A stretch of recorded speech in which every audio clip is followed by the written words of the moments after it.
In the modern age, it seems that raggediness and dustiness is simply at an all-time high.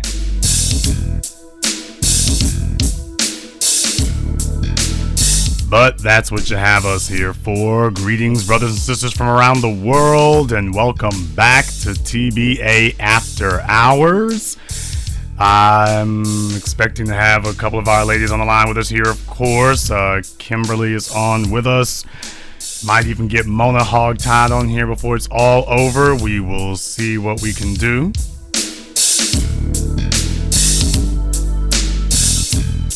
And the telephone number, the phone lines are now open. The number is 646-787-1933. That's 646-787-1933 is your personal access code to the blackest radio program and the most sensible one on the planet today. You are, of course, welcome to join us. Now, what I've got to talk about here tonight is the fact that, of course, welcome back to the Black Channel. Kimberly, are you with us? I'm here. Okay. Hi. Now, what I want to talk about tonight here is the fact that there was a young lady named Daisy, and Daisy had gotten 7 a.m., our documentary on DVD. She had gotten it, and she was floored. She was blown away by what she saw when she watched it.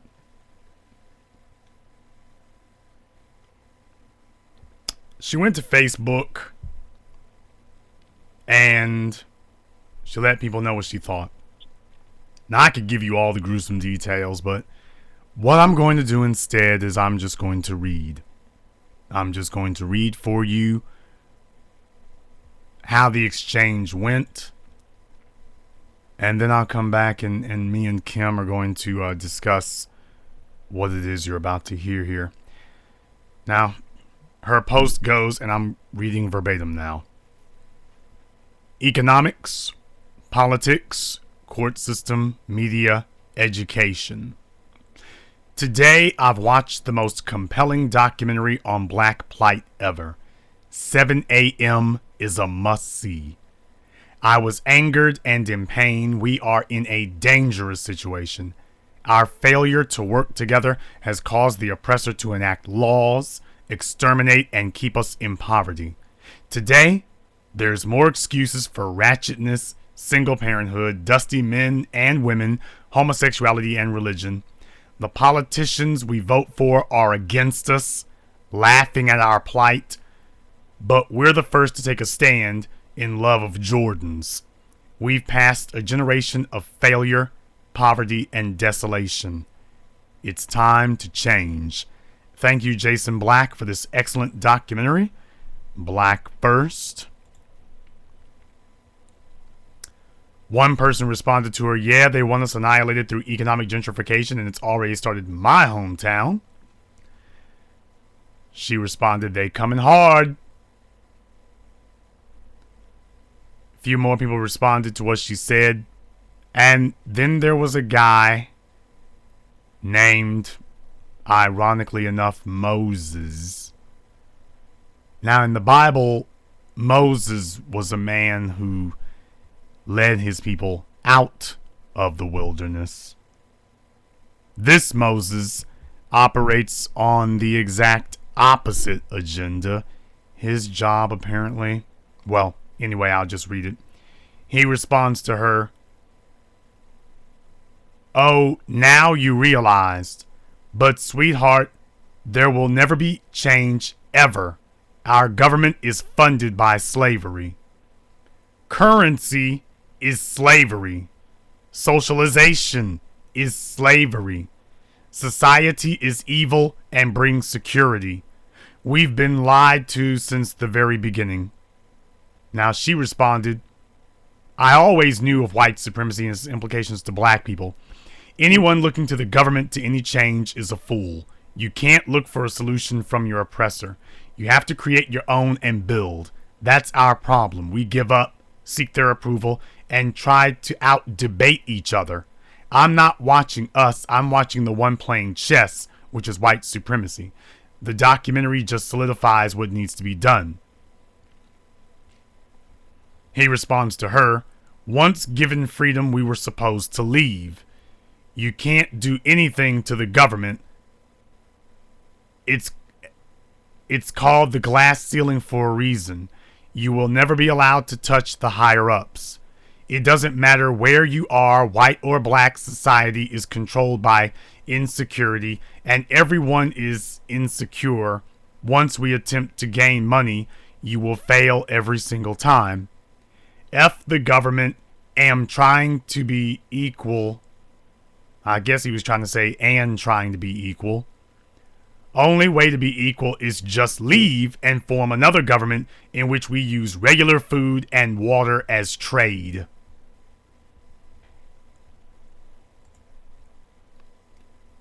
F the government and trying to be equal. Only way to be equal. Now I'm reading it. He has no periods in his statements, by the way. He speaks in complete run-on sentences. He has no idea how to use a punctuation mark of any kind.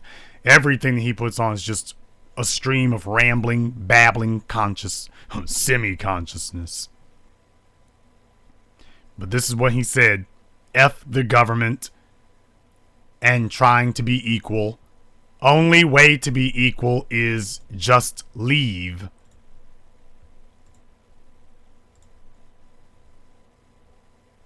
And form another government in which we use regular food and water as trade. She responded, you missed the point. I'm not looking for a government for change. I'm not looking for freedom. I'm already free. I'm building a legacy by education and empowerment. The government isn't going to save the people they're oppressing. To which he responded, you're, Y-O-U-R, lying, L-I-E-I-N-G. The guy who cannot even spell is going to give us all, is going to set himself up as an authority on what we all need to be doing. Okay. The fact that you wear earrings shows you believe in image, and that's social control right there. So, I'll wait till I get finished before I go in on that. She responded, brother, by your neutrality, you're helping white supremacy. Where are you going? Africa? That's colonized. Having our own economy is the only way to solidify our existence. Knowing our history and who we are solidifies our survival. Having a code of conduct and checking ignorance from other black folks solidifies our strength. This chick is sharp as a tack. Sharp as a tack. She said exactly what needed to be said there. After she said that, he didn't respond again. He did not respond again after that. He didn't say another word after that. To which I responded on the post, do you notice, Daisy, that once you said you can't go to Africa because it's been colonized, that he immediately didn't respond anymore? Following daydreamers and make-believers is one of the biggest problems we have as a people. We need physical answers, and our problems are economic, but these guys have nothing to offer us, so they only present us with make-believe intangibles, and that's why nothing changes. Black men, I want you to understand something. There's a rapper named Sugar Free,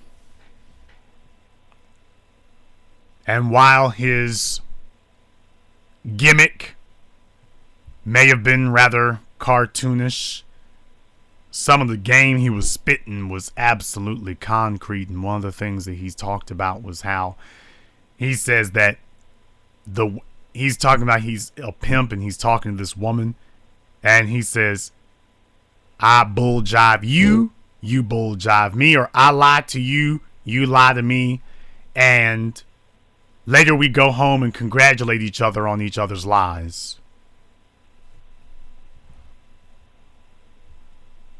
I lie to you, you lie to me, and later we go home and congratulate each other on each other's lies.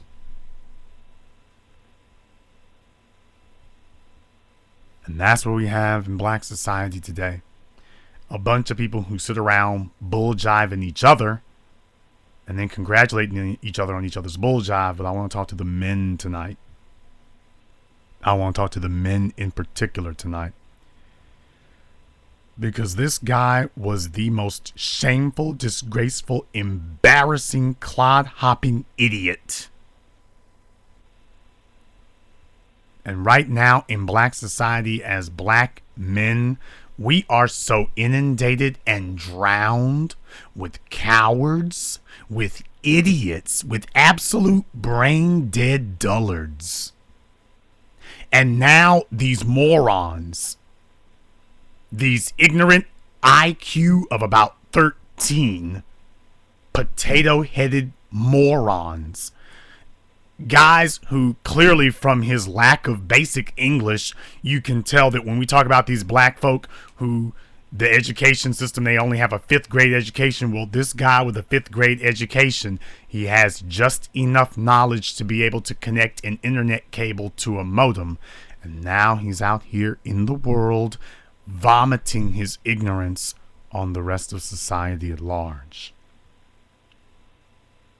He sits in a circle of grown adult men and women, and his realistic suggestion to all of us is that we should start another government. He never says where. He never tells you where that government will be, and he never explains how that government will be set up. He never tells you how you can do it. Along with all his other make-believe fantasy concepts, he's just gonna wave his finger and a government and a nation will pop into existence. And because he is a complete ignoramus, mentally and emotionally retarded, that he cannot even form an adult sentence, he tells all of us that this make-believe government will run on a make-believe currency of food and water. Now, Kimberly, you're an adult. And you've had to make a living in your life, and Mona Lachey is on the line now. And both of you as adults who have had to make a living for your lives, you all understand what currency and money is. And when this guy tells you that you can use food and water as trade. Now, let me tell you all before I get your comments on that. First of all, that comment is so absolutely ridiculous. I cannot trade with someone something they already have. I have to trade with someone for something that I need, and in exchange, I will give them something they don't have. The reason why we can use money as a medium of exchange is because currently you can take those dollar bills and go redeem them somewhere else. You can take that money that I give you, even though you already have money, you can take the money that I give you and redeem it somewhere else for a good or a service that you need at a later time. Even though I may not be able to provide you with that good or service later, you can go take the money that I give you and go redeem it somewhere else later. That's why you have money, so that I can trade with you even if I do not physically have the product or service that you need at that time. Now, he's telling you all that human beings who already have food and water, that we are going to use food and water that we each already have as a medium of exchange for what? I can only store so much food and water. I only need so much food and water. How are you going to conduct trade with me for something we already have? But you all need to understand, he didn't say that because it was actually an actionable plan of strategy. That wasn't his reason for saying it. He said it because that is a part of the culture of bull jiving that we as black people have. He thought that if he said that sentence that she would be so brain dead and everybody else around her would be so ignorant that by him saying that you all didn't understand or wouldn't be able to very quickly understand that this is ridiculous. That'll never work. And when when we did show him that we did understand it and that it doesn't work, he immediately went quiet. And I'm saying to you all tonight that in that simple exchange, that encapsulated immediately why it is that black males as a group are laughed at, ridiculed, mocked, treated as children. Because when you come out with childish and infantile statements, unrealistic bullcrap like what he said, when you say things on a childish level, you get treated like a child. But you two are black women, and I wanted to get your thoughts on what I just stated. Do you all believe, after what you just heard there, do you think that that contributes? I think that black men get treated like children, and that it is banal and ridiculous statements like the kind that he was making, these ridiculous suggestions that should never even be stated, that is what makes people in non-black society, black women, not trust us, not believe us, not want to hand over anything to us when they are males who say unbelievably unrealistic and irrational things like that. What do you ladies say? Well, Jason, the first thing I want to say is Daisy was on code the entire time. I saw the exchange, and she was on code. And unfortunately, people like Moses are the people who get the camera time and the face time in black society. And unfortunately, he's not capable of leading. And unfortunately, he's embarrassing to black men. And I know from the TMI group, the Jason Black group, that we have some very intelligent men in those groups. I see it on a daily basis. But men like this, these are the people who get FaceTime. And they make it really hard for us to make a case as a collective group. The ridiculous things that he was saying, it makes it hard for the group. Mona, what do you think? Well, I just tuned in right now, but I kind of remember him. Here's the thing. We're supposed to be intelligent black society. So before you open up your mouth, you should really think about what you're saying. Even if we do only need food and water, we need money. We need money for the food and the water. And you're absolutely correct. When you hear something like this come out of a black man's mouth, I can't let you lead me anywhere.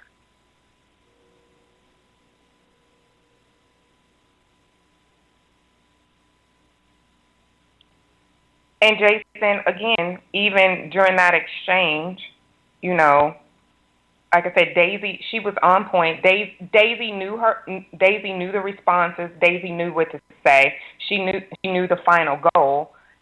And again, he could not answer her questions. He wasn't even rational. He didn't make sense. And I mean, these are the people we have to leave behind. We just do. We have to leave these types behind. I don't know if you can enlighten or educate an adult man in his 30s. I don't know. He may just be a lost cause. I mean, we're going to have to leave the bottom feeders behind. I don't know how. Not only do I not know how, I don't think I have any desire to try to explain to someone who is coming to me in the 21st century and he is looking for excuses, and if he can't find an excuse, he will construct a fantasy world. Here's the problem. I can't eat your damn fantasies. I can't eat your implausible irrationalities. What you're saying is insane, and I can't feed my children, my family, my people. I can't feed them your insanity. I can't feed them your babble. And as a black male, I am tired. I am sick to death of hearing this kind of idiocy. Now, of course, he was probably alluding to us going back to Africa. Here's the problem. He can't go with us. Brothers and sisters, he can't go back to Africa with us. Him and his kind, they can't go with us. Because what he's telling you is that he's a slave in America and he wants to go to a place where he can be treated like his hood rat ass mama. You see, in America, his hood rat ass mammy was given food and water by the white supremacist government. And he is so emotionally crippled and handicapped and mentally and emotionally handicapped now that he is incapable of functioning as an adult male in the real world today. So he is looking for a place on earth that will treat him like the childlike baby ward that his mammy has been treated like. She couldn't support herself. She's raised a son who cannot support himself. Now he just wants to find a new place where he can be treated like that, because the problem is females can get government assistance. Males can't get it. So he's incapable of surviving or supporting himself, but he is looking for some place that will take care of him and allow him to freeload. If he goes back to Africa, what's he going to do? What is the skill that he brings back that he can support himself with? Whenever I have the Happy Hotep hobos call me up and say that to me and stuff, they never tell me what their business is. They never tell me what their skills are. They just say, we're going to go back to Africa. If you had a skill set, you'd be using it here in America, and you would just go to Africa where you could be more successful with the usable skill set that you already have. They don't do that. What skill is he going to use when he goes back to Africa? What's he going to use? What skill does he have that he can use? Okay, Kim, your phone's breaking up on you there. But I don't think that individuals like that, they wouldn't last a week. Because Africa doesn't have a welfare program to take care of you. You got to hit the ground running and hit the ground producing. And if he can't produce here, what makes him think he's going to produce in Africa? He doesn't. He just when reality is so harsh and so cruel and so heavy, a lot of people just retreat into make-believe. They retreat into an imaginary world. And there are so many black males today who have just been absolutely crushed. They have been absolutely crushed by their lives, by their lack of upbringing, by their lack of resources, by white supremacy. They are just so absolutely ground into the concrete that they get up every day. They're just walking around here in this imaginary fairy tale world. One day I'm going to fly away. Where you going? I'm going back to Africa. but you ain't got 25 cents. How are you going to pay for a plane ticket back to Africa, a boat ride, a car? How are you going to get there? One day. Don't worry, I can do it. One day I'm going to be a rapper. How old are you? 43? One day I'm going to get that record deal. You watch. Ladies, their lives are over. Their lives are over, and they simply cannot cope with the absolute crush of reality that's on them. And we have not hundreds, not thousands. We've literally got hundreds of thousands, if not millions of black males walking around out here today completely incapable of functioning. And this is what they're doing. This is what we have to deal with. I'm going to see if I can take a couple of phone calls here. Let me get caller from 757. You're on live with the Black Channel.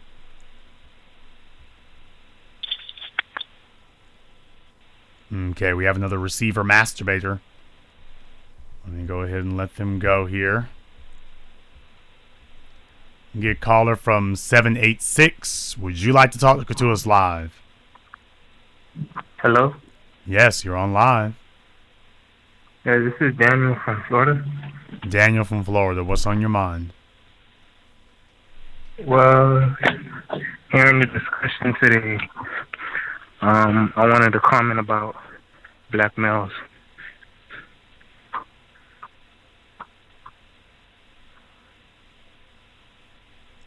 Hello?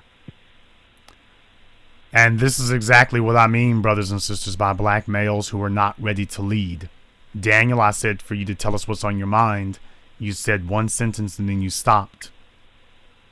I'm sorry. Black men are so beaten down that we are waiting for someone to lead us, and if nobody steps up to lead us, we stop in our tracks and wait for someone to show up who will take control of our lives for us, even to something as basic as having a conversation and saying a sentence. We wait for others to run our lives. Want to take a shot at breaking free of that tonight, Daniel? Huh? Want to take a shot at breaking free of that tonight? Yes. Go for it. All right. I'm 17, and my father was never around, so I never really had that father guidance and stuff. And I've been around a black male, like a lot of older men, and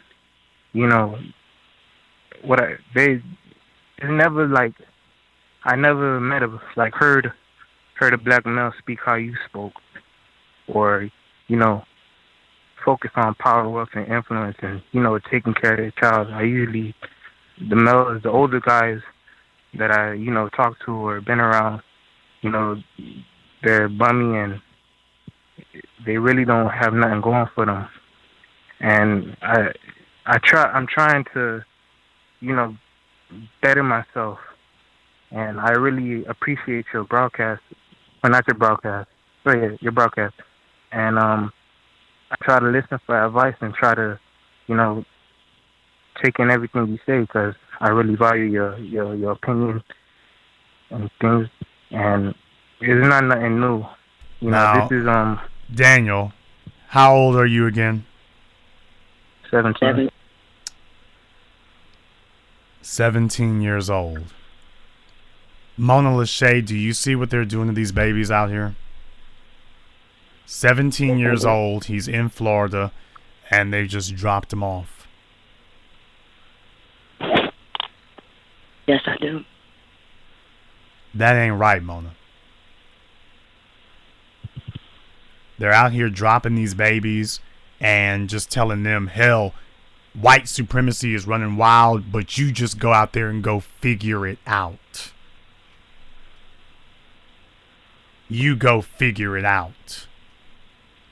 We're dropping children off in this world, letting them wander and saying, in the grip of a vicious beast, you figure it out.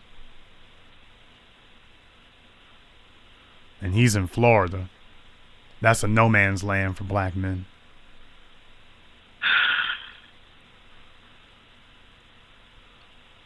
Just to hear him say that he's never heard a man talk like you talk, let you know that we're in trouble. When you have to go outside of your home to get support, get guidance, we have a big problem. We are supposed to be the people that guide our children into greatness. And he's 17 years old, and he has no direction. So if he doesn't make it in this world, then he's going to be, a loser. I'll say this, though. I think there's a bright star here because he's seeking the knowledge at 17. I mean, look, we're talking about Moses, every bit of his 30s, who didn't have a clue, and this young man is actually seeking the truth, and really, really, he doesn't have an example, but he's seeking that. So there's potential there.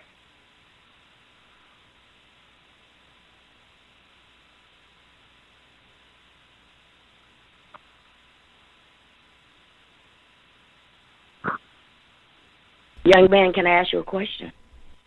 Yes. What's your name again? I'm sorry. Daniel. How did you find the Black Channel at 17 years old? Well, I really been listening since I was 16.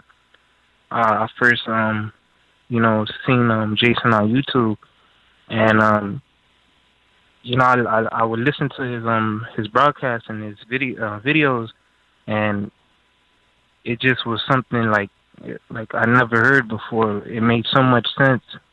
Like I thought about it, since I was a kid. Like, money is important, but I never heard anybody come out their mouth and inform me about it or try to, help me, teach me about that type of stuff until I found Jason Black, 16 years older.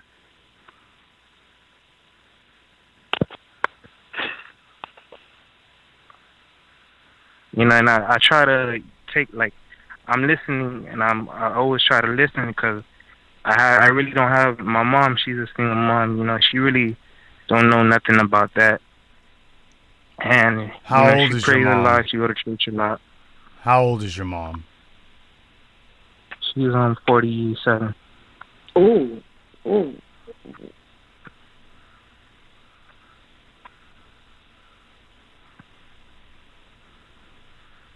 She's not no spring chicken. Mm-hmm. How many siblings do you have? 2, a brother and a sister. Older brother, older sister. How old is the oldest? 25. Yeah, that sounds about right. Well, your mom was not a teen parent or anything like that, but you said she doesn't know a lot about this? No.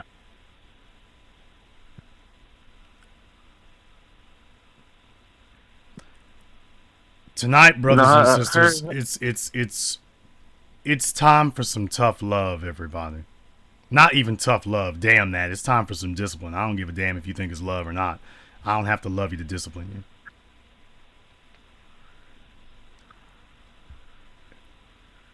This bastard baby epidemic is bestial. It is bestial, savage, subhuman, animalistic behavior. Animals have kids like possums. They just drop off the litter and keep rolling. People are supposed to be above that. And when people begin taking on the ways of animals, you have forfeited your right to be human. Once you start acting like an animal, you are one. And this idea that we're just going to wrap our legs around somebody and who cares what happens next, at that point you become an animal. You're not human. You are destroying our society, and you have committed treason against your own children. And white supremacy laughs and cackles because they make sure that their structure is intact, and they teach us to popularize all of these socially destructive behaviors that make sure that we don't even have a solid social fabric upon which to base ourselves.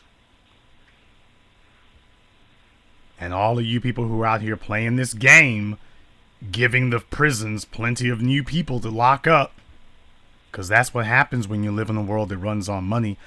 You're making black males who gotta eat, but you can get a welfare check. He can't get one. And you're just like, well, damn that. He'll figure it out. And if he don't, oh well. That type of treason should be punished. And I have no heart left in my heart. I have no sympathy. And I have no desire to live on the same planet with individuals who behave like animals. None. That you don't care if your kids are raised in squalor or anything else. I blame white supremacy for knocking black people down. I will always put the blame on them for that. But it's one thing when somebody knocks you down. It's another thing when you stay down. It's another thing when you make a home for yourself on the ground. Especially when you start fighting other people. We're talking about stand up and you talking about why I got to do that. We can trade food and water so I can stay down here on the ground. Oh, I know who my enemies are. I know who the enemies of Africa are. Do you? For the people out there who don't like what I'm saying, I know who Africa's enemies are, both on the outside and the inside. Do you? Or do you believe that there's just some of our enemies that we can live with and we'll make peace with them? Damn making peace with you. I want to wipe out white supremacy as well as everybody who is an adherent to all of the evils that it brought. All of the animalistic behaviors that it cultivated and nurtured. It's got to go, and everybody who subscribes to its belief systems and practices, you got to go too. What your master gets is what you gonna get. And I cannot say on this phone right now because it would violate the law in 49 states. I cannot say what I'm really thinking right now. But what I will say, brother, is if I had my way, it would be physically impossible for something like what occurred to you to occur again. Because the people responsible for doing it simply would not be there to do it. And that's all I can say about that. In your case, there is hope for you. You've come to the right place. You've met kindred souls. Something in your young psyche has been able to determine that something is horribly wrong. And what you said before, my mom doesn't really know much. What you've realized very quickly is that she's clueless. Something is wrong, and she doesn't have a clue how to fix it. And even at a young age, you figure that out. You figure that out at the point that you're at, that something is wrong, and you should be looking outside of your home and saying, yeah, those people out there are messed up. It's a shame you have to look inside your own home and say, yeah, these people are messed up. It's a shame, but every once in a while we get roses even rising from the concrete. Every once in a while we get even that. But I'm not happy hearing this. I'm not happy hearing this at all. Because you have enough problems and enough obstacles standing in your way without this albatross, without this dead weight sitting on top of you. The world's already got you at a disadvantage, and now we're going to sit here and just hold you down and make more disadvantages for you? What in the hell? What in the hell? And then you all wonder why 10 years from where Daniel is right now, he'll be talking about we can trade with food and water. Why? Because The time during his life when he was supposed to be doing the most building, he had nothing to build it with. So that futility eventually crushes you. Because reality is too brutal to face. And eventually that crushes you. Mona and everybody else out there, the reason why I rail against this bastard baby epidemic the way I do is because it destroys our young males. A female can get some food stamps. A female can use sex to support herself. A male cannot do that. And we got women out here having babies, having boys, trying to teach their boys how to live by whorehouse rules. And it won't work for him. He can't get the food stamps. He can't get the Section 8. He can't get the welfare. He can't find a man to lay up under who'll support him. He can't do that. He can't do that. And you're just throwing your sons out there and saying, well, figure it out. Figure it out.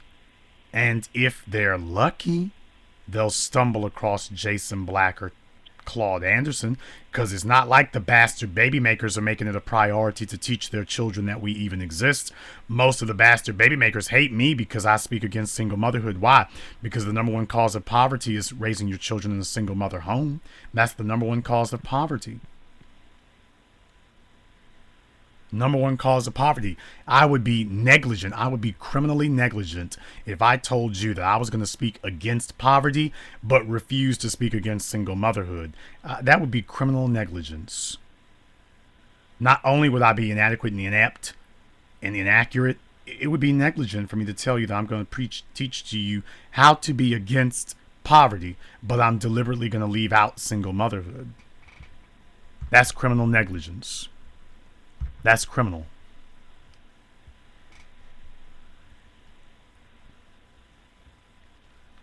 And we are destroying our black malehood. I say destroying to keep from saying we've destroyed it. It's destroyed it. And eventually it becomes so brutal that they can't bear it anymore. And he knows that as a male, he's supposed to lead and he's supposed to do something.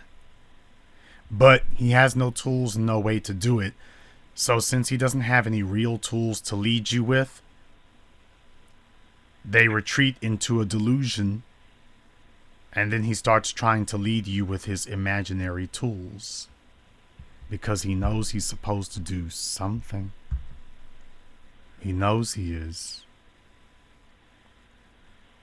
He knows he's supposed to do something to lead. But you gave him nothing to lead with. And figure it out ain't no damn parenting.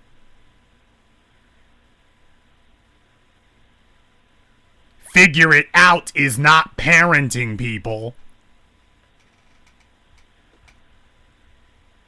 Let me feed you like goldfish for 10 years and, well, ain't you figured out something?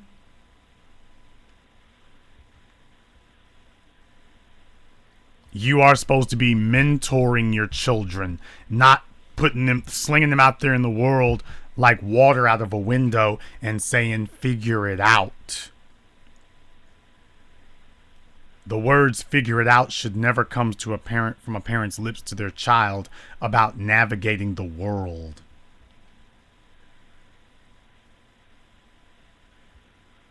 White supremacy turned black people loose off the plantations and said, figure it out. And the reason that they did that was because they knew that we wouldn't be able to. They said that because they knew they knew that they were sabotaging us when they did that. And you've got black people out here having children repeating the criminal behavior of the slave master. Figure it out. You ain't supposed to gap your legs to a man until you have a plan for that child. Let me say that one more time. You are not supposed to gap your legs for a man until you have already figured out what the plan is for that child. We got people out here trying to gap their legs to get a Section 8 check, who cares about the kid. I need to give me something now. I feel emotionally inadequate. He told me I'm cute. I better keep him. Well, how are you going to raise this child? We'll figure it out later. I need some emotional assurance now. I'll get the baby now, and I'll figure out what we're going to do about the baby later.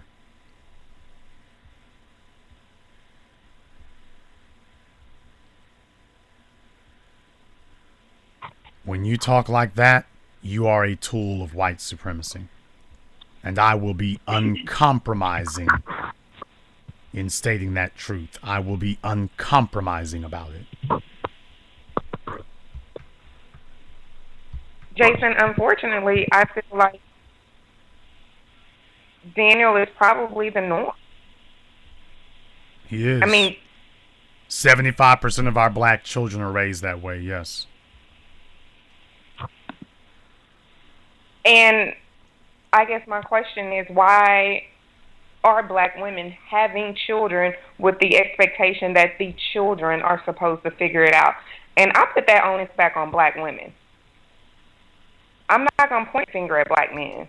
That's a choice that black women are making. We are making black males disadvantaged. And that's a hard truth and a hard pill to swallow, but it starts with us.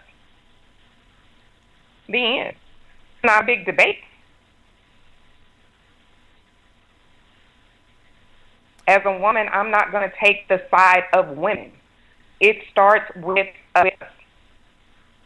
We are aiding in the destruction of our men when we cheat them out of a two-parent home, when we cheat them out of a father that wants to be a father, not a man that wanted to have sex with you, a man that wanted to be with you and father your children.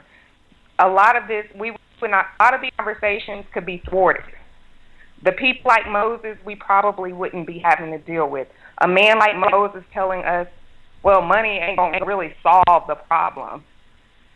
I mean, a lot of these conversations that we have to have, the foundation that you're having to build, Jason, the basic foundations that you're having to build, we shouldn't be having these conversations.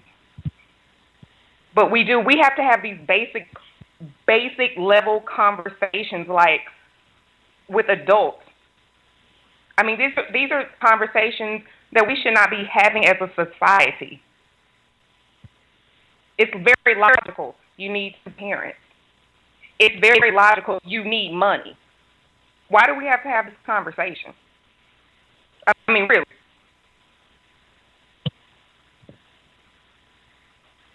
You know, in white society, you have films like Alexander. You have TV shows like King Lear, TV shows like Boardwalk Empire. You notice that on Boardwalk Empire, for example, you want to compare empires. Let's compare the white empire, Boardwalk Empire, to the black one on TV. Let's compare the two, shall we? On the TV show Boardwalk Empire, Jimmy Darmody's mother, she was a teenage girl who got pregnant by this old rich man. And she had groomed her son, even though it was later in life, to make peace with his father as much as possible. And once dad was debilitated, and they wound up killing him off later, I believe, it was clear that her whole intention the whole time, all those gangsters she slept with, all that stuff, her whole plan the whole time was to be a kingmaker. That she was doing all this to raise her son to be the king of Atlantic City, the same way that his father had been. The same way his father had been.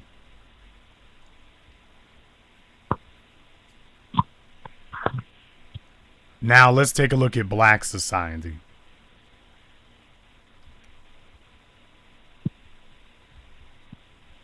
Let's take a look at black society. Who on Empire is being groomed to lead anything more than a damn record label? I wouldn't know. I've never seen it. Maybe they're doing brilliant things there and I just don't know about it, but I can judge a fruit from the tree that it came from.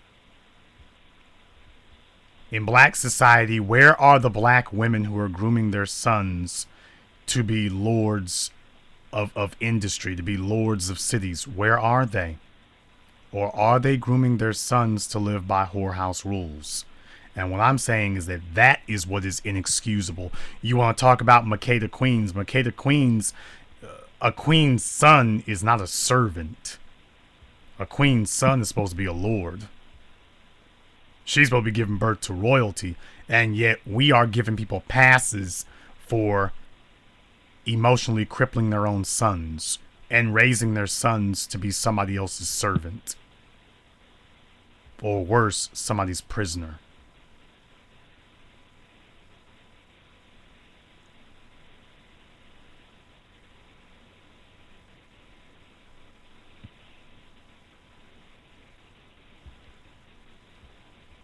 I don't know. I don't know what happened to our queen kingmakers. I don't know what happened. We have a bunch of petty hood rat schemers out here. We don't have any women who are equipping their sons to be leaders. We don't have it. We don't have it. As a group, we don't have it. And so black men who are ready to lead, they've got very slim pickings to choose from as far as other black males who are prepared to take on the task of leadership with them and join together in leadership with them.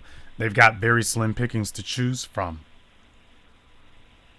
How am I supposed to lead when I'm confronted by a black male who tells me that we are going to leave the capitalist system and we're going to build a government based on trading food and water? Will someone explain to me how the hell that works?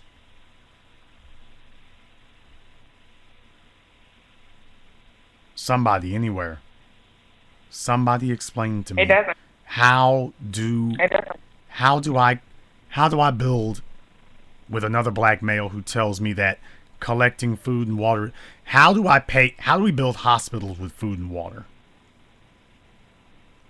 If it was that simple, Africa would have the biggest hospitals on earth.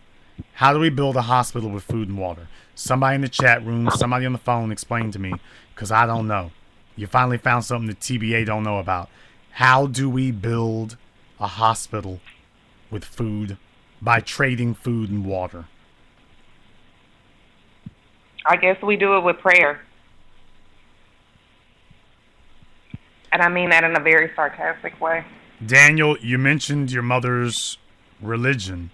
Why don't you tell us something about that?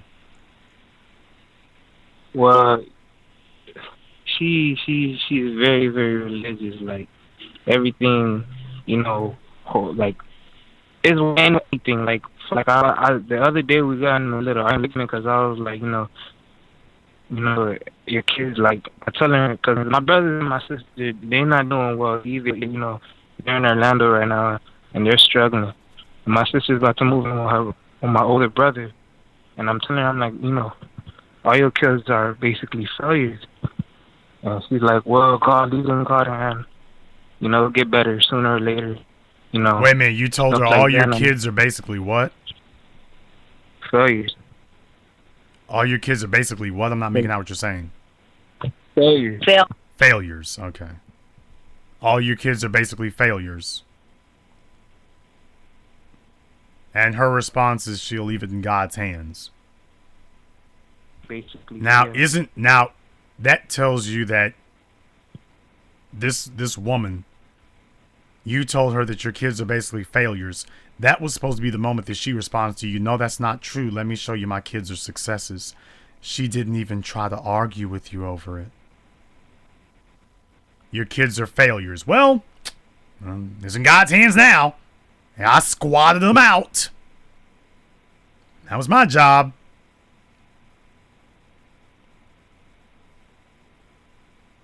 I squatted Jason, them out. in actuality, if she was to admit what her son said was factual, she would have to admit to herself that she was the failure.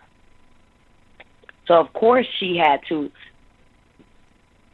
divert the attention off of her. And that's why she gave him the answer that she gave him. I don't call black women queens, and the reason for that is because I don't see a bunch of queenly behavior going down out here. I see deflecting, I see bowing and scraping the white feminism, desiring to be white feminists, I see homosexuality, I see depravity, I see sexual promiscuity, I see nastiness. I don't see a bunch of queenly behavior going on here. And that's why I don't refer to black women as queens like that. I don't throw that word around.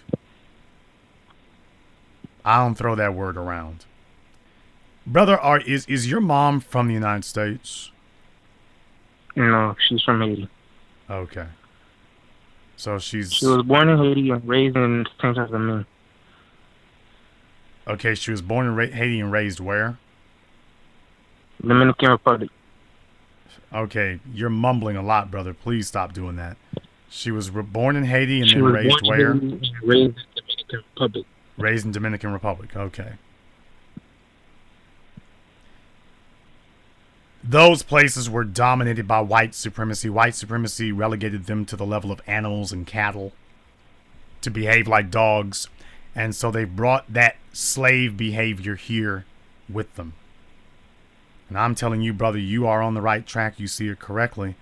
You have a difficult task ahead of you, but it is not insurmountable. But you will make choices now, because understand something, you will be even more guilty than your mother and your father were if you repeat their mistakes, because you actually saw it. In their cases, they may or may not have seen it. You've actually stated, yes, I see it. So if you repeat their mistakes, brother, you are even more heinous than they were, because you actually see it. You know the damage that it's done in your family. You know how hard it's made your life. And if you replicate their mistakes, it makes you more of a Satan than they ever were, because you actually see these things.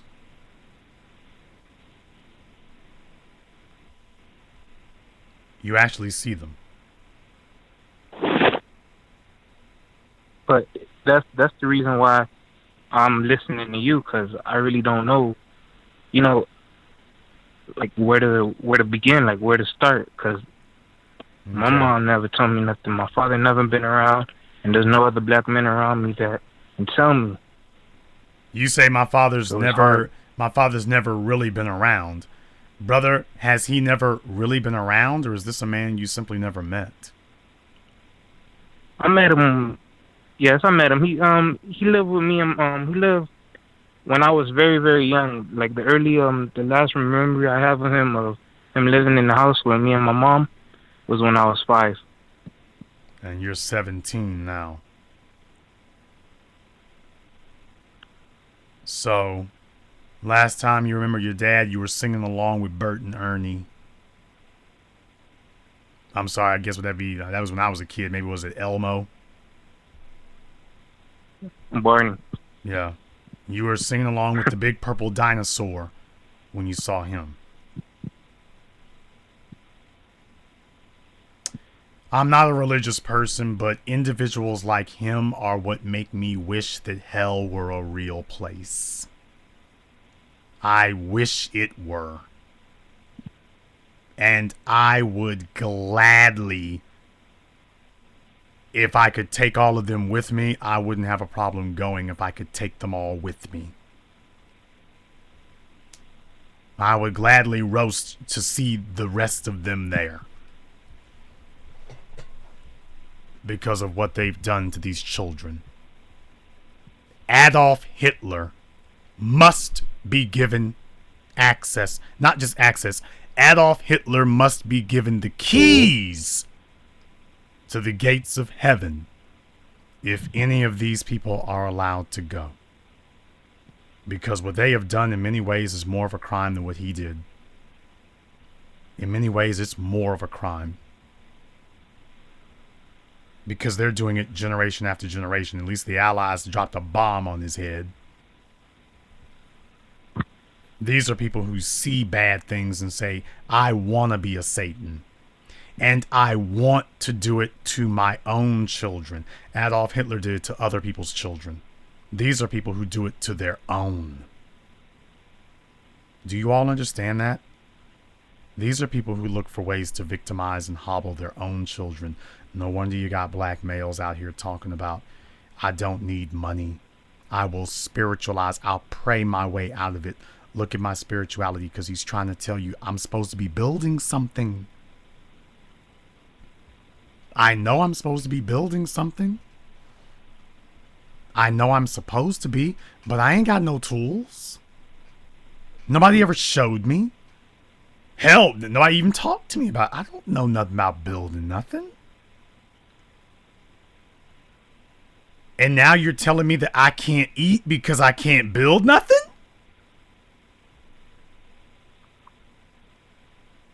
Or I gotta go beg for a job from people who don't even want me there. And every time you get a job, you get fired 6 months later. So you're constantly in these hostile environments, which takes a toll on your psyche too, and every black male knows what I'm talking about. You're constantly being handed these hostile environments that you have to live in, runs up your stress day after day. Because you got people, every time you walk in, you know they're out to get you every single day. And we aren't teaching our sons how to circumnavigate that. No wonder so many of them are on the internet erecting fantasy worlds. No wonder they're doing that. They're doing it because what the hell else have you given them? He knows he's supposed to be building something. He knows he's supposed to be doing something. Daniel, what skills do you have? I really don't have no skills per se, but That's the I first do, place you start. Daniel, that is the first place you start. You are in a deadly dangerous place in Florida. You got white supremacists on one hand, and you've got Latino supremacists on the other. And you are a woeful minority as a black male in Florida. Brother, you are in the rifle scope. You're in the crosshairs. And they want to crush you before you even get out the gate. First order of business, brother. Now you're 17. Are you in high school? No, I dropped out last year. Why? Well, because really there was nobody really at the house, really supervising me. I lived with my sister in Orlando for about 2 years. My mom sent me there, and my sister, she really, that's my sister, so I would hang out with the wrong crowd, and really didn't do good in school. So when I came back to Miami, when I tried to get back to school, they said I couldn't be able to go back because my grades from my other school wasn't so good. Isn't that something, y'all? When he tried to go back to school, they told him, well, you can't go back to school because of your grades. Now, you said you dropped out last year. Were you 16? Yes. Okay, what grade were you in when you dropped out? 9th grade. 9th grade? Yes. Okay. How many times did you fail? How many grades did you... Once, kindergarten. You failed kindergarten. And I started school late. You started school late, and then you failed in kindergarten. So, because by the time when you get to high school, you're supposed to be like 14 when you get to high school. When you get to 9th grade, you're supposed to be 14. So for him being 16 in 9th grade, and if they did let you back today, you'd be 17 in the 9th grade. That means that if you went all 4 years and didn't fail a single year, you would be 20 by the time you graduated. That's the reason. Yeah, that's why right now I'm trying to get my GED. That's the reason they don't want you. Trying to get my GED. Okay, Daniel, that's the real reason they don't want you back. Understand what I'm telling you, son. The real reason they don't want you back is because they've held you out long enough that now the law will allow them to not let you back. because you see, you would be actually be you can't be 21 years old still in high school. Most states only allow that 20-year-old exception for people who may have entered school late, but you can't be 21 years old in high school. Most states allow them to make you leave because you're an adult. See, your parents don't tell you any of this. When they're looking for the schools to raise their children, and, well, hell, I just squatted him out. Can't y'all daycare him? I don't blame. There is no amount of low-level education that makes you not care whether your children grow up happy and healthy or not. That's got nothing to do with white supremacy or low-level education. Giving a damn about your children is supposed to be your biology. White supremacy is not supposed to be able to overcome your biology. I'm not going to give you a pass for that. Oh, white supremacy took her mother gene from her. Damn that. You can go to hell with that one. All you people who want to give that a pass, you can go to hell.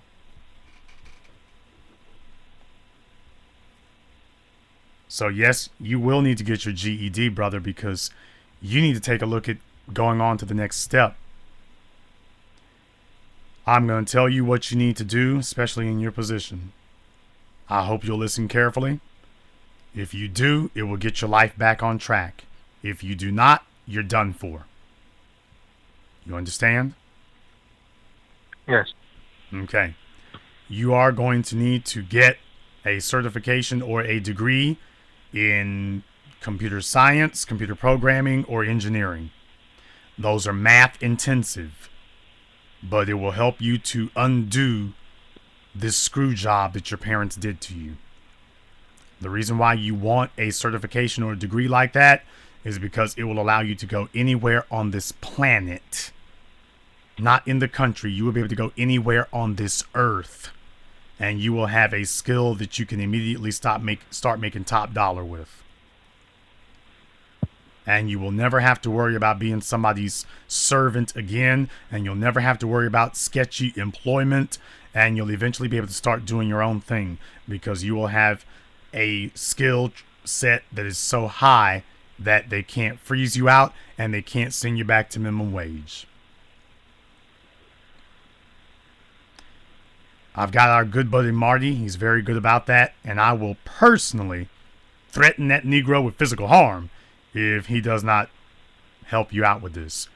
But are you one of my friends on Facebook? No. You need to be. Okay? All right. I will get you in touch with Marty. Matter of fact, are you on Facebook? I used to be on. Now I haven't Well, been logged in my Facebook. I'm the best months. reason to get back on Facebook. You understand? Mark Zuckerberg is a clown and a joke and an agent of the government, but I am the best reason for anybody to be on Facebook, bar none. So what I want you to do is do that, because I can get you in touch with Marty, and Marty will help you. There are also some other guys in the group who will help you as well, okay? Okay. There are also some other guys in the group who will help you as well, because they're actually living it. They've been where you've been, and brother, trying to go to school for some general stuff, that ain't gonna cut it. You need to go straight to where you need to be. And we need to make sure that what you learn is insulated from the assault that we know is coming. We know that they're going to try to they already tried to mess you out of your high school diploma. Now they're going to try to mess up the rest of your life and make sure that you've been held under for so long that you never recover from this. It'll be up to you. That's the bad news. The good news is the very fact that you are here means you can do it. But it's going to be up to you now.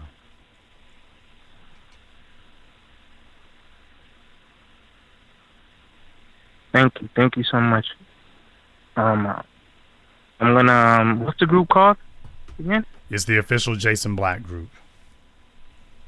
All right, definitely. I'm gonna, get back on Facebook and, participate. Get in contact with Mark. Can I ask 2 questions, please?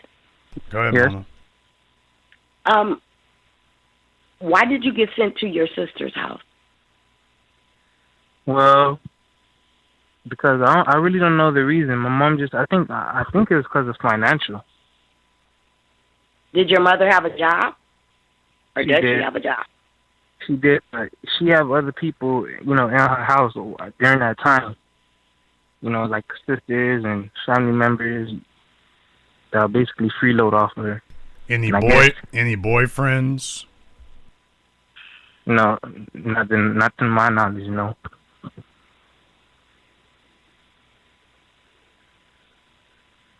So, did you like school? Jason, what I'm trying to understand here is, how did he flunk out of school? So, ever since I was a kid, I never really liked school. The only subjects I really liked in school was history, science, Yeah, and but math. nobody Not likes math. school, okay? Nobody goes to school liking it, so that's not a reason. so I didn't like when school. you so when you oh God, when you were failing, what did your mother say to you? And I want to know how you continued not to go to class. Were you ditching school? Yes, with some friends of mine. And the letters will come into the house, but And your my mother did mom, what? nothing. It was in God's hands, remember? Mm-hmm.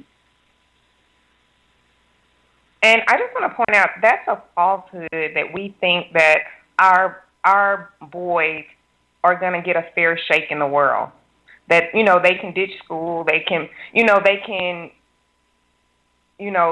mess up their formidable years and still get back on track. I'm not saying it's impossible, but I think that we're not being realistic with our boys. We're not telling them.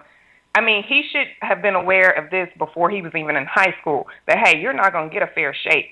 You may not get a second and a third chance. You are not right. And, I mean, it has to be really just that basic and that upfront with our children. We have to tell them the truth. We are not being truthful. We are making our boys feel like the world is fair. We are equal. You can screw up and you get a second chance. A black male, if he gets a second chance, he should consider himself lucky. Understand something. White supremacy can make you poor. It can. White supremacy can make you poor. White supremacy cannot make you not give a damn about raising your children. Now, that ain't white supremacy.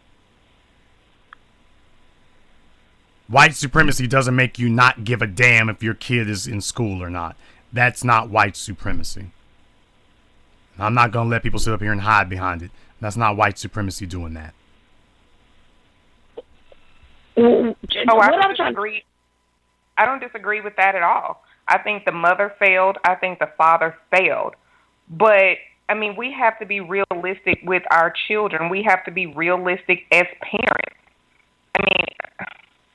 I mean, this is just sad.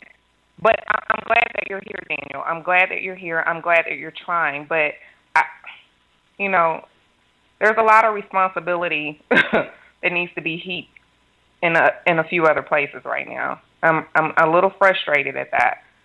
But I'm glad you're here. Here's my thing.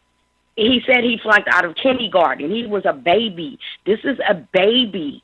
How did it progress this far when the school system didn't interact? Nobody did anything. So he's been failed all across the board. He failed kindergarten, ABC, 1, 2, 3.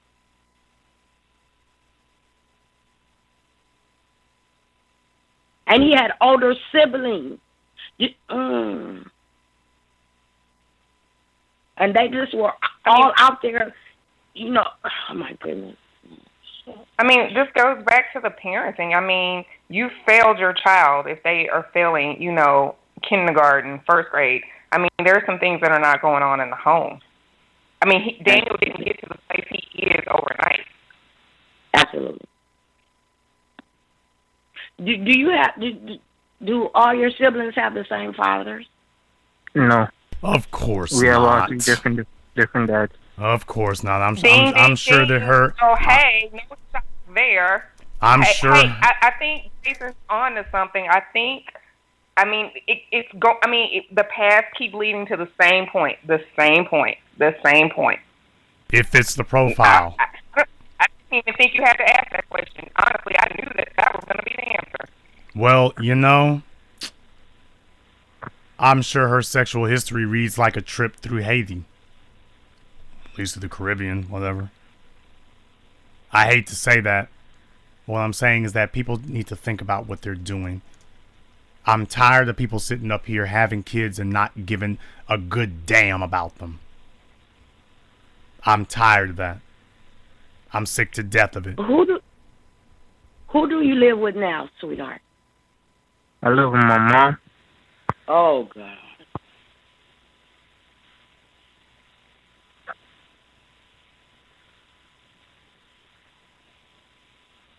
Could you repeat that? You live where?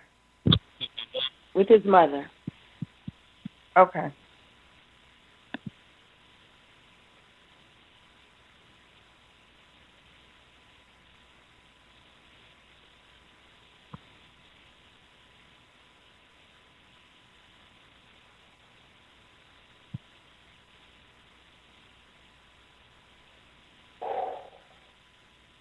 Daniel, did you take notes when Jason was talking to you? Were you taking notes? Did you take this in?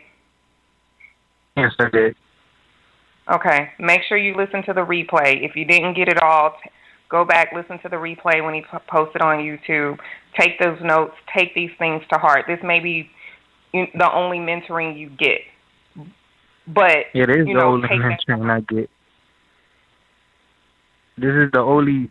Jason is the only person that that talks to me. Really, when I listen to him.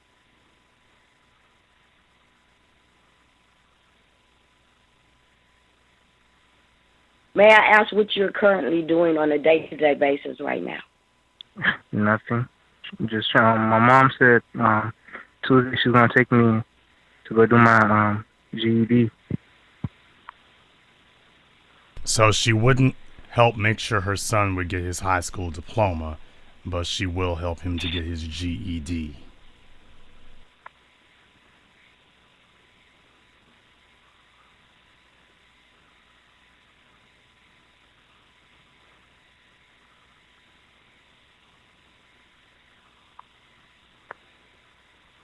She was AWOL for kindergarten through 9th grade, but she will help him get his GED, y'all.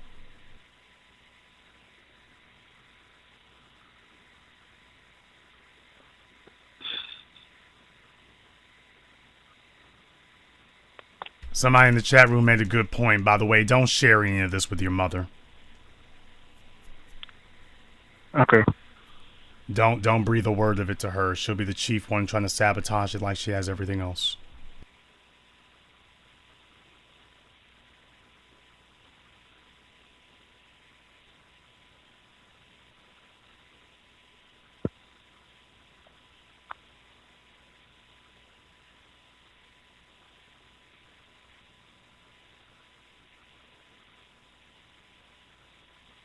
Moni, I want you to make sure that you join the official Jason Black group. And I want you to ask a lot of questions. And no question is a stupid question. You ask anything that you need to know in that group, and we're going to answer it for you. well, he can't do it. He can't do it in the Jason Black group, but he can do it in TMI. Okay, join TMI.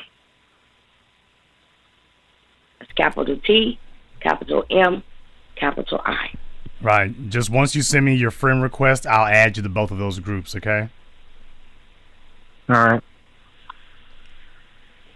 Mona, I'm looking in the chat room and I see CJ in there. Oh, my goodness. I see CJ. I see you. I see Daniel.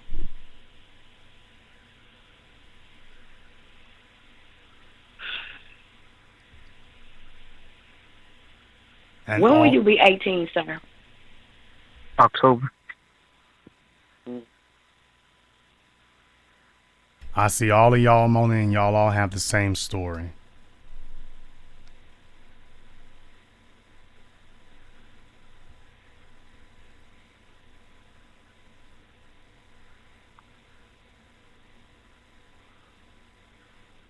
And people don't even have the opportunity to even get their heads on psychologically straight because they're too busy trying to survive. Yeah. He's got to go straight from, hey, I'm screwed up, to, wait a minute, I got to survive. He doesn't even get a chance to stop and get himself together.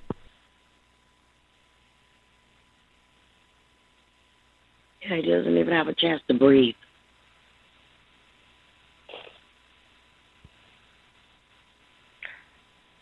And you know what, unfortunately, Mona and Jason, sometimes I get out of touch with these types of stories and these types of, issues, and I sometimes I just really forget how bad our children are out there hurting, how much they're yearning to be guided and their parents are failing them. And this is a harsh reminder tonight that we're in a really poor state. All this equality, all this integrationalism that we have, and and we're having these types of calls. So, this is really, it's putting me back in a place that, I've got to do more. Because I know that this is not an uncommon story. This is a common story. And he is supposed to be leading. He's supposed to take a wife. He's supposed to be leading a woman. He's supposed to start a family. How can he do that? He doesn't even have a high school diploma. You know what I'm saying? And there are thousands of men just like him waiting. They're waiting for you, Daniel, at the prison. They're waiting for you. So, that's just telling me how much we are failing our young men. We are failing them.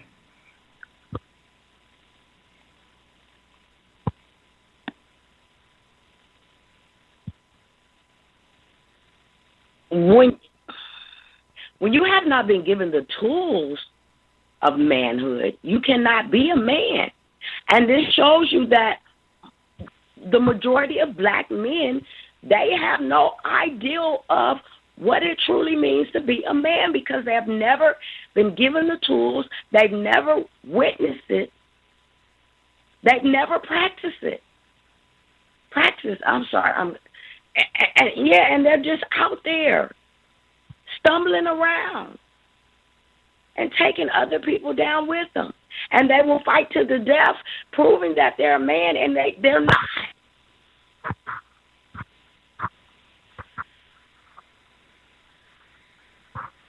But you know what, Mona? I feel like this.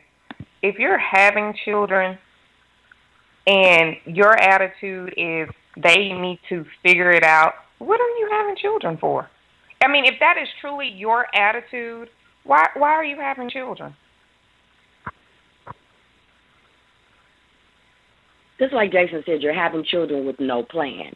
You're having these oops babies, and you're hoping for the best outcome. No, and it's they're not. They're not having oops babies. They're having I want to get pregnant. It used to be that they were oops. Let's just be real. They used to be oops babies, but now they're planning to get pregnant now. They're no longer even oops babies anymore. That's how degenerate it's become. Oh, they're not oops babies. Let's just be real, Jason. They are I want that man babies. I want you, so I'm going to get pregnant. In this time, no, they're not oops. It's too much out there. They're not oops. I want you. I somewhat have to disagree with that. I think because this generation is so lustful, that they're just having sex, and then they're getting pregnant, and hoping that everything works out. Maybe on one baby, yes, but by the time you've gotten to your third baby, that ain't accidental anymore. You got a pathology going on. Absolutely. By the time you have the third baby, you're in survival mode. The first relationship didn't work. I don't know what to do. I don't have a job. So, yes, you're absolutely correct. I'm going to have 2, 3, 4 babies because I need some money. And that is absolutely horrible.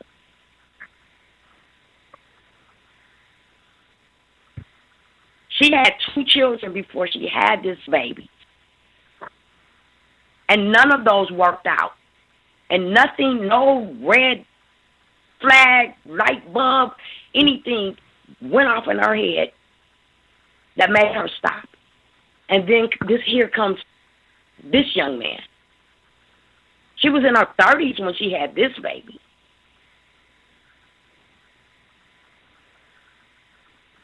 So, yeah, you just keep on repeating the same cycle because you're not caring about the children. You're caring about yourself. And you're using them as a tool to be able to survive in the world that you have failed in.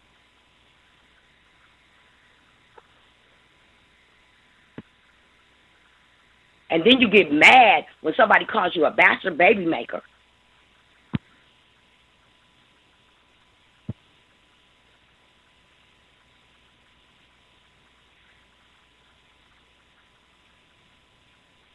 We are responsible for we as women are responsible for the environment that we place our children in.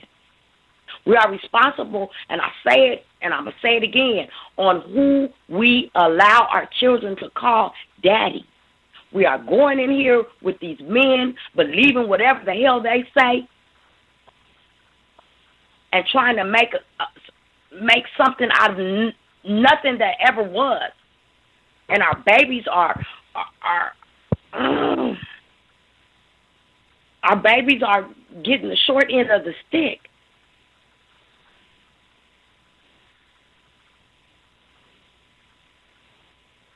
This is awful.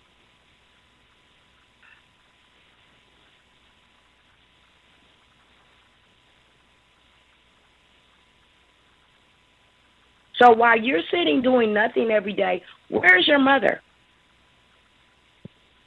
Working, go to church. Okay, so why did you get sent back from your sister back to your mother? Because she wanted me to move back with her. But his older brother won't. Does your mother get public assistance? No. I got questions about that, but okay. And you say she doesn't have a boyfriend? Not to my knowledge. Guess what? She does now.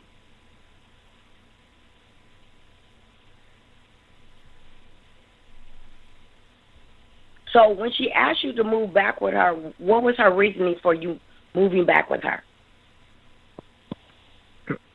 She didn't really give me a reason, but I guess she was ready to get me taken back, and I didn't mind moving back in with her.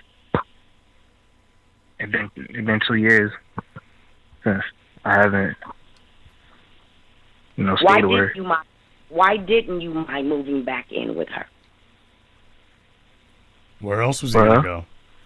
Where else was he going to be? Yeah. I mean, but here's the thing. I mean, take a look at the pathology. She doesn't have a man except Jesus. She's up in church. If she didn't have her son living there, who would be with her? Does anybody else live with her now? No. It's just you.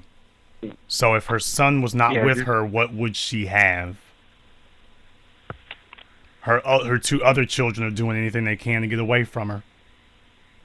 The rest of her family is bailed out. Ain't no men around. Daniel leaves. What's she got?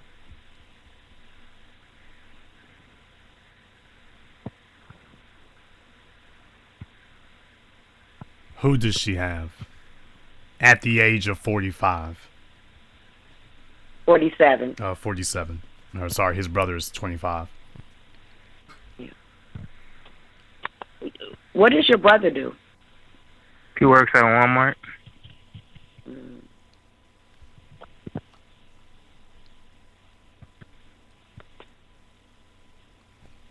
Just out of curiosity, how big is the church your mom goes to? My mom don't just go to one church. She go to, it can be, one day she's at this church, the next day she's at this other church, and she goes around. Yeah. She church hopping. Church hopping, bed hopping. Hey, whoever'll take me. Where's the men at? She wants it's that. Not no men in this church. She wants that emotional reassurance, so she's just going to whoever will give it to her. And when this church is closed, go find one that's open. Where's the men at? When you church hop, you're not going for Jesus.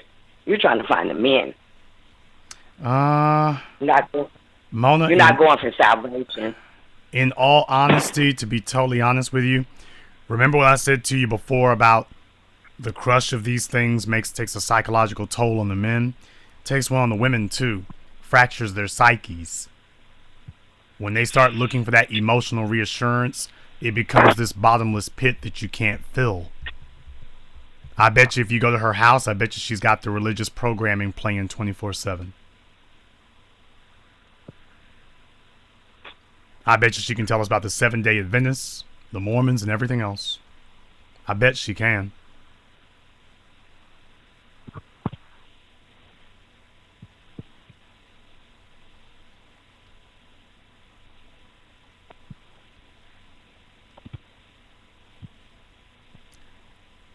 Daniel, make sure you send me that friend request, brother. I'll let you have the last word. Well, I want to say thank you, Mona. Thank you to everybody who commented and helped me out, and I really appreciate everything you're helping me out with my life and trying to get myself back together and really try to be something more than what's around me. Black first. Black first, brother. Send me that thing there. We're gonna make sure we get you on the right route.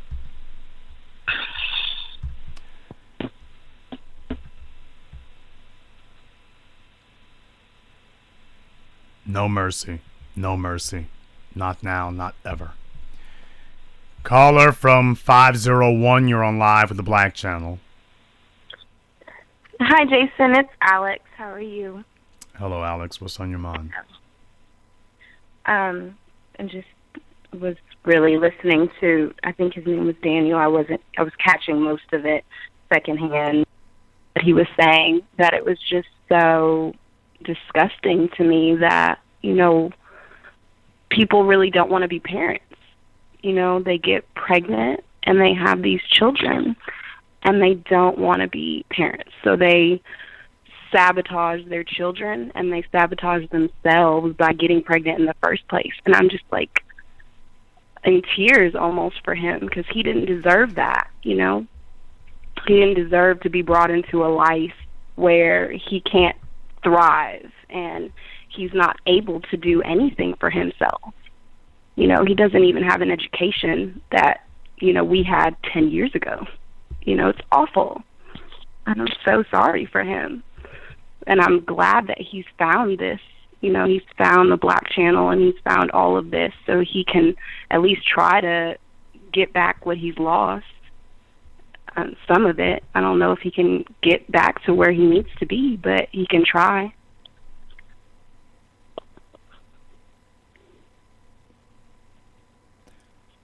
I just don't know.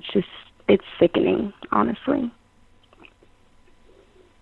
It's sickening to you and you're 21? Yes. It's sickening to me and I'm 38. It's sickening to Mona and she's 54. I want us to be a better class of people because I am an African and I am here to tell you this is not us.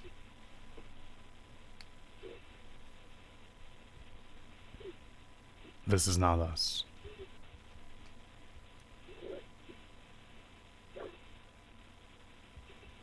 This is disgraceful.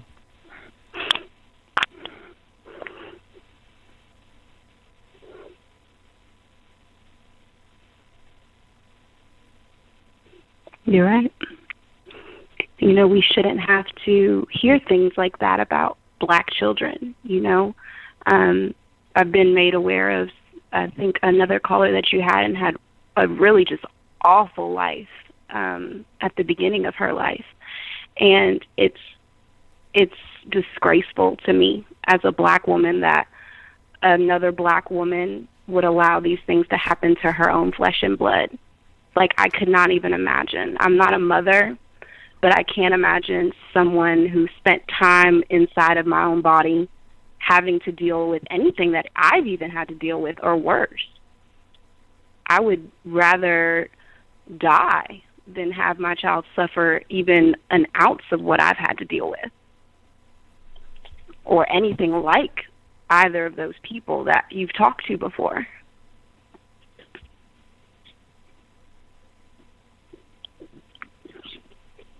We went from African women jumping off of the slave ships to prevent their children from being slaves to them taking the reins of the slave master's horses and saying, "Don't worry, I'll make them good little slaves. I'll destroy their lives for you. I will crush these boys for you. Massa, don't worry about my sons ever challenging yours. I will make sure they never have the chance. I'll take care of that for you." Mm-hmm. And then, to make it even better, we'll give you a twofer. I will make it where they can't challenge you, and then when they get older, I'll blame them for not challenging you when something goes wrong. Mm-hmm. And they think that they've done such a good job with their children. They think, I've had my mother say. They don't believe that. They don't believe that, Alex. Don't believe.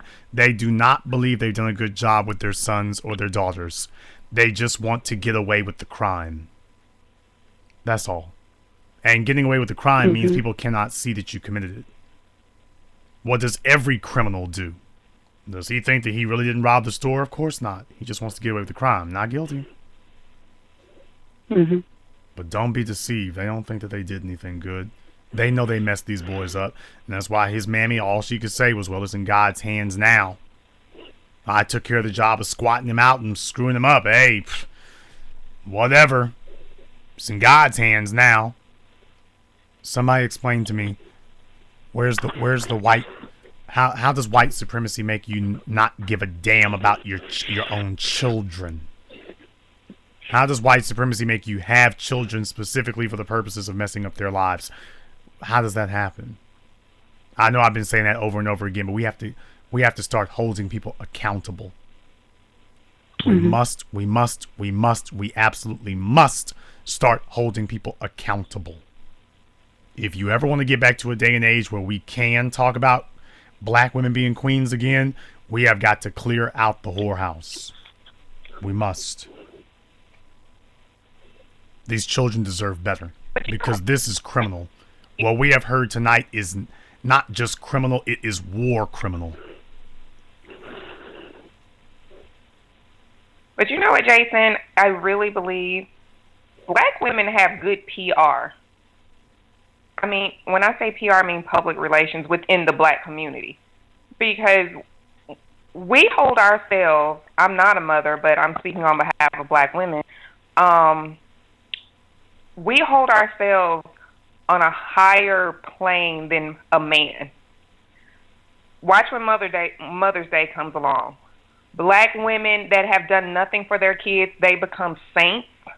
They become Mary, Mother of Jesus. They become these beautiful, saintly women, and they've been sliding across the streets, but they become saintly. They even become saintly on Father's Day. I mean, we hold our women to such a high standard. I mean, men that know that they have sorry-ass mamas, but they will not speak ill of their mother because their mothers have indoctrinated them into hating their fathers, blaming every bad thing that happens 90 seconds, and never taking any responsibility. And so I'm calling out the women tonight. Well, I know our men have problems, but it starts with the women. We have to have a higher standard. Well, what it is that We have allowed this cult of the feminine to develop in black society. This is what the white feminists wanted. The white feminists wanted to create a perfect playground that was going to be this female paradise because they had no power except their wombs. So they said that, well, if all the children are born, if the women make a deal that they will only have children as long as they can run the house themselves, then in 2 generations, we will have overthrown male power because all the children have been raised in a female cult. That was the plan of feminism. These absolutely diabolical and evil females, that was their plan. To turn the home into a cult of the feminine. So the children, even the boys, despise their fathers. They despise everything about themselves. And then you grow up hating your males, hating your masculine side, and worshiping your feminine side, even though you don't have any reason for doing so. So the female is just held blameless. My mama was the only one there for me, but wait a minute, she's the one who got you into this. And then we start rationalizing away why it was okay that happened. That is a cult. We need to call that what it is. Absolutely. That is a cult. Absolutely. And I mean, seriously, I want everyone to take a look at how black people act when Mother's Day comes. I've never seen it. I can't stand Mother's Day. Black people act like, watch Facebook. It just gets disgusting. My mama, my mama, my mama. And that's fine if you love your mother. But a lot of these moms are not good moms. Because if that were the case, a lot of these discussions that we're having right now, we would not be having them if black women were really doing such a great job without a black man. And we see it daily in the TMI group, men attention whoring all over Facebook, black men. And where are they getting that from? Because they see their moms act like that. So they are mimicking their mother's behavior. I need attention. No, nothing about what I'm doing. I'm in college. I'm starting a business. I'm taking up a trade. No, I'm showing you this on Facebook. But where does that come from? That's women. Women desire attention. But these men are mimicking their mothers. And I'm quite frankly sick of it. I am sick of us putting black women on a pedestal that we have not earned. We've not earned it. Until our families are stronger, till our men and women are succeeding, we don't deserve the accolades. We just don't. I mean, accolades for what? For something you never even did? And that's what we're doing today. We're giving people credit for stuff they never did. The NBA is full of boys who, my mama, with a bunch of made-up names. When things go right, it's my mama. When things go bad, it was your daddy. Even though you were the only one there. We've allowed that to go on long enough. We have become an irrational society, which was the point. Because notice, while the boys are out there wearing their skinny jeans and taking their selfies on Facebook, you know what they're not doing? They're not challenging white authority. They're not building. If you were white, why wouldn't you want this? Why wouldn't you want it? You've got their boys and their males right where you want them. Why? It's delicious if you're them.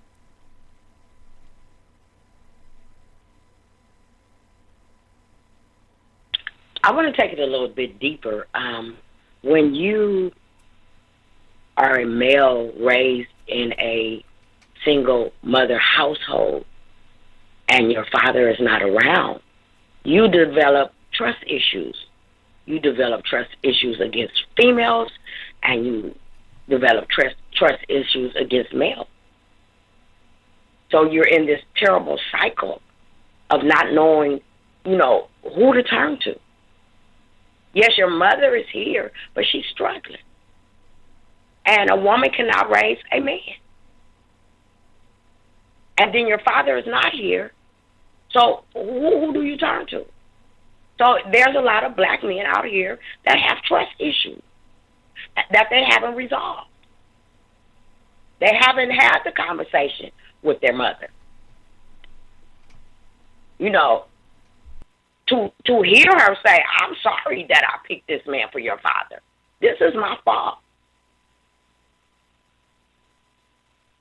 And then they can't find their fathers. Or if they can't find them, they don't ask them those questions either, because for some strange reason, we tend to love our abusers because that's all we have.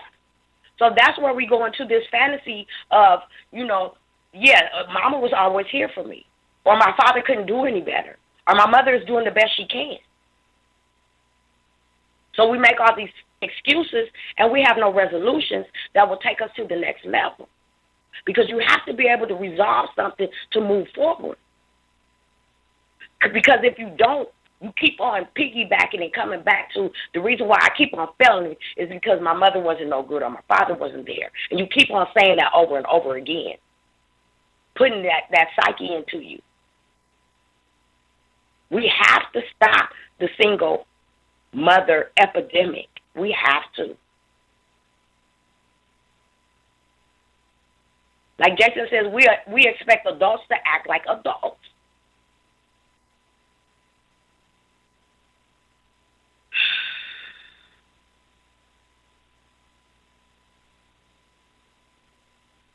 So now these babies with no trust issues, they're grown men. So they're looking at a woman like a woman is out to get me. Or why do I have to take care of this woman?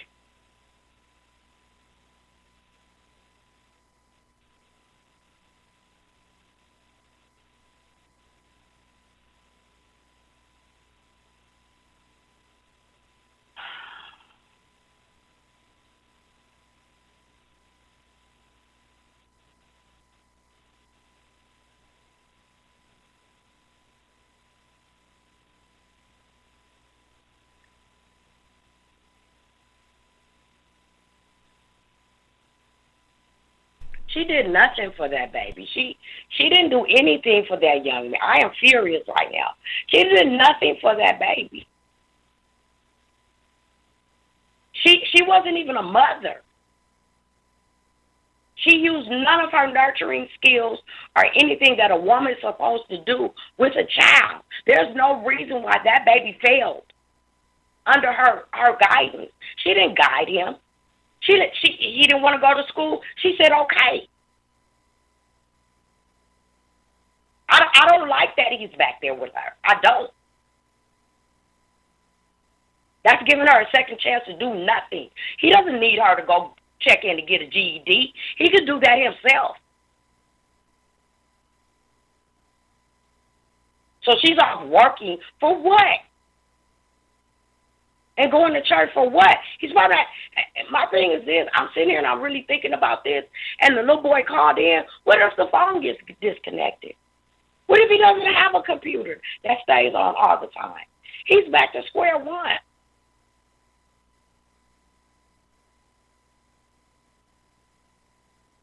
He came back to a hostile situation. He came back to an unstable situation. He came back to a parent that means him no good, except for now she's lonely and she wants him to be her little buddy. That is selfish. But then again, every move that she's made with her children has been based on selfishness. So the pathology continues. Yes. The pathology continues. It's all about her. It's all about her. And she will tell him that she's doing him a favor right now, by the way. She will actually try to tell him that she's doing him a favor.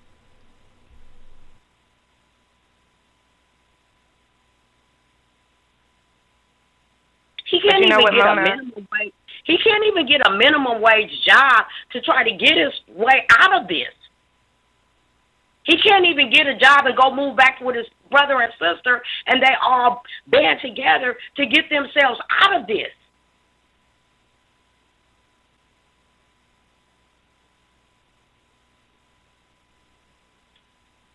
So somebody on the streets is going to be more of a role model for this young boy, because now he's in desperation mode. He's crying out for help. And because he doesn't know the right way, he's more susceptible, to go the wrong way. And mama's still not home.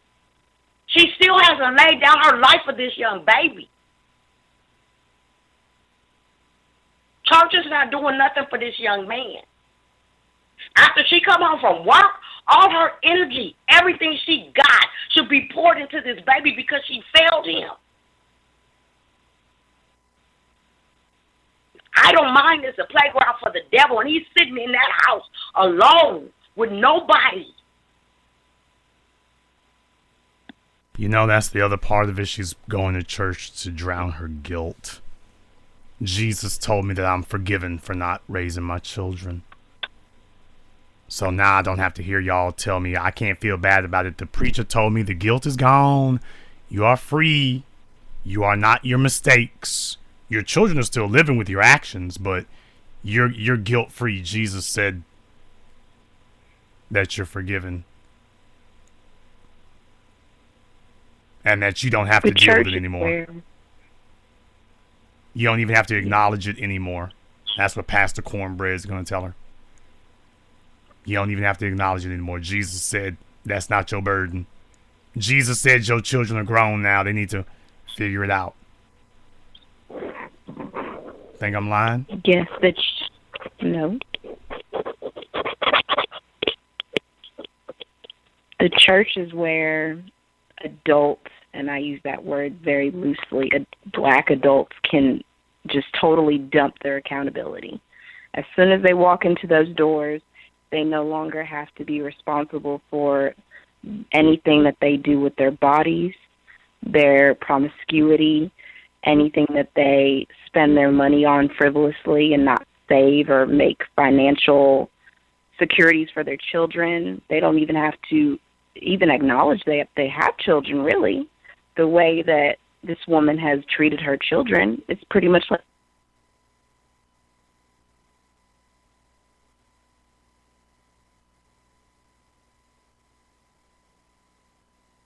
not taught them anything about the world. She has puppies that she feeds, and that's it. And they just live in her house.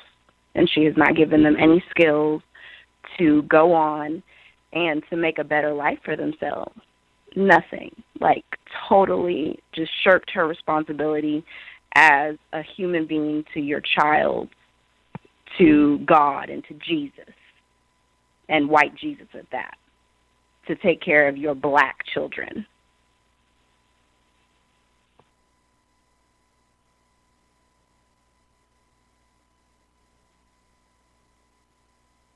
Instead of us actually doing right by our children, we instead focus on ways to get ourselves forgiven for doing wrong by them. Instead of just doing right by them in the first place, we look for ways to be forgiven for doing wrong.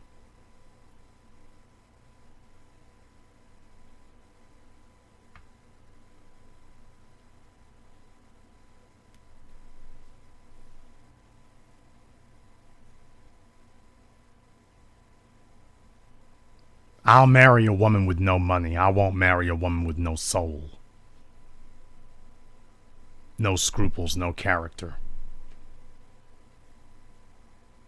That goes against the very reason for having a woman. No wonder you have black males out here talking about we'll trade with food and water. No wonder. No wonder. No wonder we have black men out here that think sex is a fair exchange. All I need to do is sleep with her. He's imitating his mama's behavior. Only the rewards for him will not be the same. It's irrational, but it's all he knows. It's all he's seen. It worked for her. He figures, hell, it'll work for me. And then he can't figure out why it never works for him. I must just be trying it wrong. I need to find a different female. Now we start lying and scamming.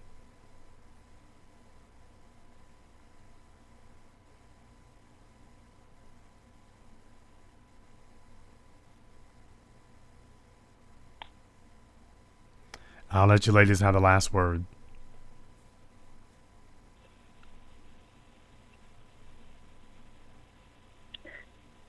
We have to understand about our parents that, especially, people my age in the 20 age group, that white supremacy is responsible for a lot of things that have happened to them and a lot of things that are happening now to us. But it is not responsible and cannot teach a human being to not care about their offspring, to not care about what is left to them. That is something that they that if they do acknowledge white supremacy, that they may try to blame it on that. And that is not fair. And it's not the truth. And we have to look and say, hey, this is not the world. The world did not tell you to not teach me how to read or not teach me how to spell. And that's your fault.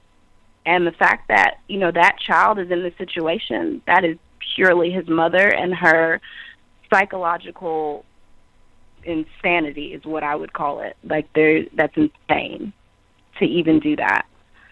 So we have to sit there and say to these people and hold them accountable for what they're doing, that this is inhumane.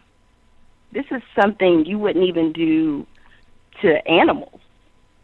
To not care for them, to just throw them outside, literally. Throw them out from a moving train and just let them go free and say, figure it out. You can do it. I did.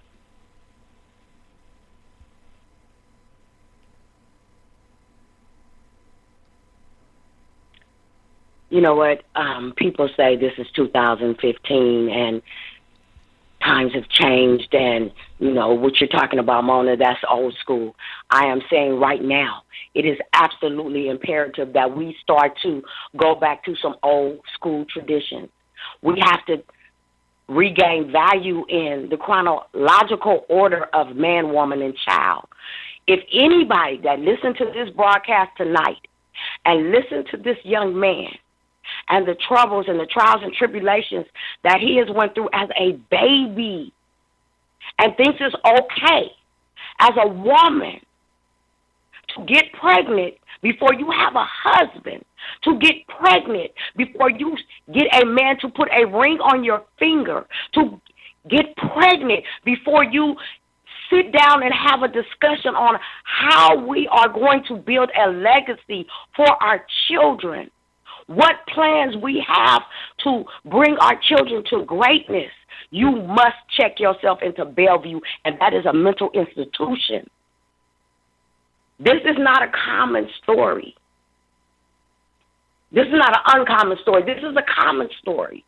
And it just seems like this common story has become the norm. Because nobody is stepping outside of the box to correct this and is thinking that, okay, she survived by doing it. He survived by doing it. And we're all out here just running around damaged. Women, you have to place your children in a healthy, stable environment. He has to have a father that is in the house, that wants to be in the house, that plan to be and stay in the house, that plan to build a legacy for you as his wife and as for his children as their father.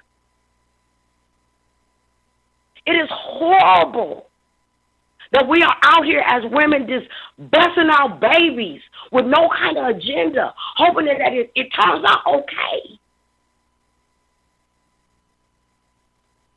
You cannot just be out here having kids like that without having their best interests at heart. And I'll say it again. After I found out it wasn't going to work out between me and my son's father, I struggled with being a quality mother. I had the quality because I wanted something in life and I had to get out there and make it happen. I had to keep a roof over me and my son's head, but I struggled with the quantity of my choices. And there was nothing that I could do that was going to make this right.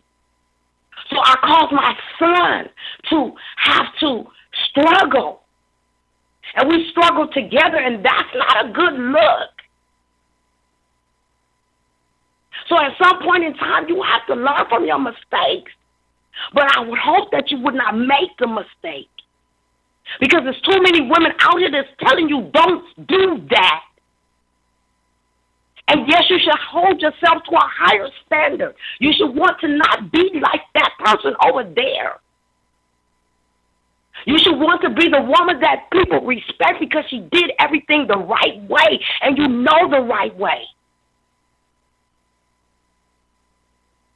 You should not want to fit in with loose women and hood rats.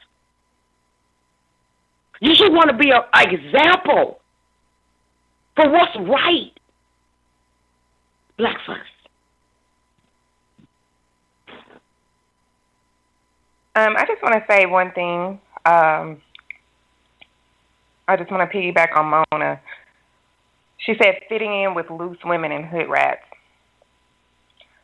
I want to make a call to the guys. You reject those women. If you see women out here not being ladylike, being hood rats, or whatever terminology that we want to call it, reject those women.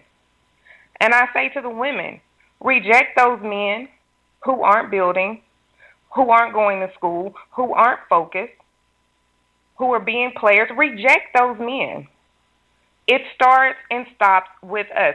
We have to have a code and a higher standard. And that's the only way that we're going to be able to pull ourselves up. So, I mean, we have to have standards. Don't have to make exceptions, especially if you're in your 20s, if you're a teenager. Have standards and stick to those standards. Don't compromise that. And that's what I want to say to the youth that are listening, because I'm really glad to see that we had Daniel on the line. So that tells me there are others. Stick to your standards. It may not be the popular way to go. Staying out of places that will compromise you, doing the right thing. Sometimes it does not have its rewards at the current time, but it will have its rewards in the end. Sometimes studying, staying late at school, doing the right thing, staying out of places that will put you in harm's way, staying away from drugs, alcohol, those types of things, reading, being well-read, learning how to speak well, learning how to, be a good student. Those things, it may not pay off immediately, but they pay off in the long run. And that's the thing. Those are the things that we have to start valuing as a community. Don't get me wrong. I think the arts are beautiful. I think sports, those things are great. But we put too much weight on those things in our community. We glorify bad behavior from the women to the men. And enough's enough. You don't have to fit in. Sometimes it's nice to be the odd one out. Sometimes it's nice. Sometimes it's a nice payoff. And that's what we got to start respecting. We have to start respecting the best and brightest in our community. We got to change the standard. I'm often asked why I do this. I'm often asked what keeps me going and why do I keep doing this. CJ, you're the reason I do this. Kim, you're the reason I do this. Alexandra, you're the reason I do this. Mona, you're the reason I do this. Daniel, you're the reason I do this. And all the others, you are the reason I do this.